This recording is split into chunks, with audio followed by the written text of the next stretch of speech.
Assalamualaikum warahmatullahi wabarakatuh. Kembali lagi ke channel aku tentang membuat ringkasan materi IPS tentang mobilitas sosial. Materi pertama, kita harus tahu dulu pengertian dari mobilitas sosial itu apa. Ya, mobilitas sosial dapat diartikan sebagai gerak perpindahan seseorang atau kelompok dalam masyarakat dari status sosial ke status sosial lainnya. Next, masuk ke bentuk-bentuk mobilitas sosial. Pada umumnya, mobilitas terbagi menjadi dua, ada mobilitas vertikal dan juga mobilitas horizontal. Untuk mobilitas vertikal terbagi lagi, ada mobilitas vertikal ke atas atau social climbing dan vertikal ke bawah social sinking.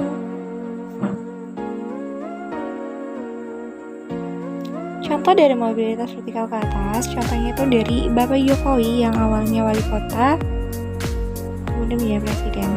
Oke, next, mobilitas horizontal, perpindahan status sosial yang sederajat, tidak ada perubahan lapisan sosial.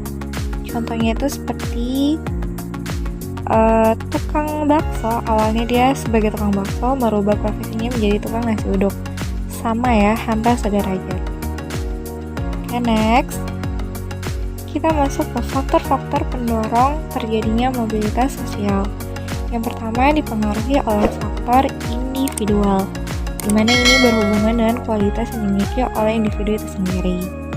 Kemudian faktor ekonomi.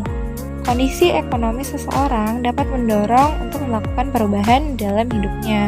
Tentunya jika seseorang mempunyai ekonomi yang bagus, maka tentu dia akan bisa bersekolah di sekolah yang bagus. Nah, masuk ke faktor ketiga, pendidikan. Keinginan dapat mendapatkan pendidikan yang lebih baik. Ya, seperti itu ya. Saling bersinambungan faktor yang satu ke yang lain. Next, yang keempat, faktor struktural.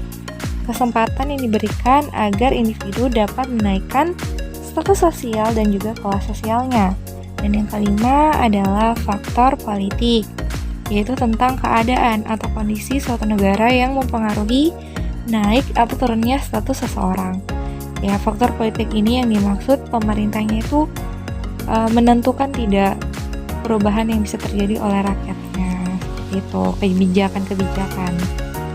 Oke, next kita masuk ke faktor penghambat mobilitas sosial. Ya, ada banyak faktor-faktornya. Yang pertama, sistem pelapisan sosial dalam masyarakat bersifat tertutup. Dia tidak memberikan kepada semua orang untuk menjadi lebih baik. Kemudian kebudayaan dalam masyarakat bersifat tertutup, situasi politik yang tidak stabil, tingkat kemiskinan masyarakat, dan juga terjadinya diskriminasi. Ya, tentu saja ya, dari kemiskinan akan menghambat terjadinya perubahan sosial seseorang. Next, saluran-saluran mobilitas sosial.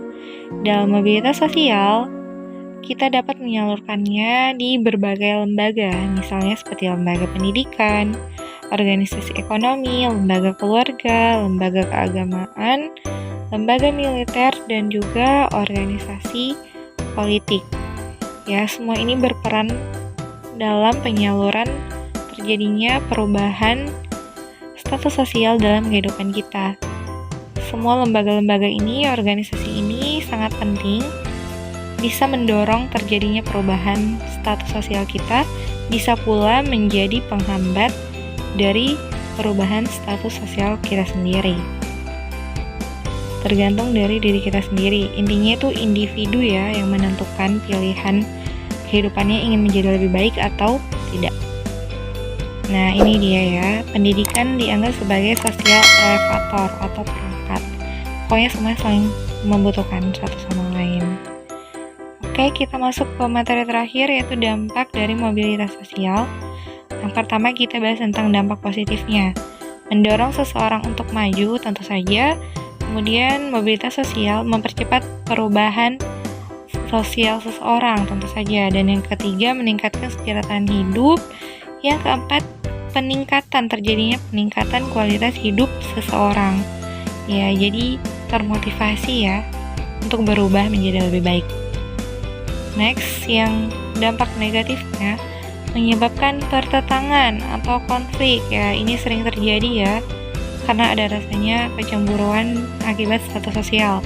Kemudian yang kedua, menimbulkan gangguan psikologis. Ini yang parah ya, bisa-bisa sakit jiwa karena tidak maksudnya dia kehidupannya rendah begitu. Dan yang ketiga, terakhir, mengurangi solidaritas antar kelompok. Nah, ini yang kurang bagus juga,